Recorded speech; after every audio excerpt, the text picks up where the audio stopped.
This Saturday will be the 150th running of the Kentucky Derby. The horses and jockeys have been testing out the track at Churchill Downs ahead of the big race.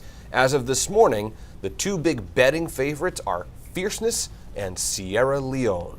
Besides the racing, the fashion is a big part of what makes the race so special in American culture. Shannon Kogan looks back at the fashion trends leading up to the 150th Run for the Roses on Saturday.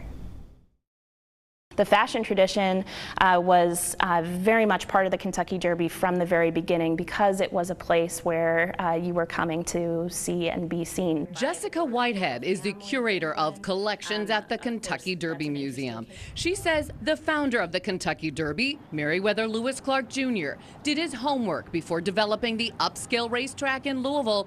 He and his new social life wife went to England's Epsom Derby and Paris. There they saw just how beautiful the ensembles were that women and men were wearing to the races, and they really wanted to cultivate a similar atmosphere of social elegance and of fashion elegance. His wife and her friends got that point across before the first Derby in 1875. They dressed up to the nines.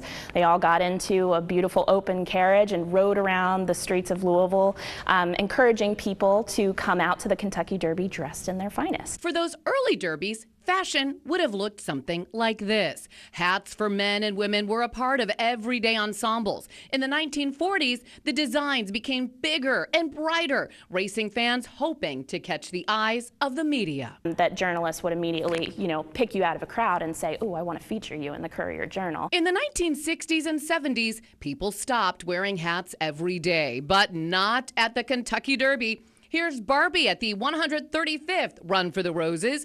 Cyndi Lauper wore this to the Derby. She did. This is, I think, a great example of an ensemble that combines haute couture with also sort of that wild and outlandish Derby style that you can really only get away with at the Kentucky Derby. In the 2000s and 2010s, the royal influence of the Fascinator was introduced, and it's becoming more popular. And the Derbies during the COVID-19 pandemic is a time to be remembered. We were seeing milliners actually designing hats to go with specifically designed beautiful masks and selling these sets of accessories. Now, what will we see for Derby 150? Anything goes. Shannon Kogan reporting there. By the way, you can watch the Kentucky Derby Saturday afternoon right here on News Center Maine.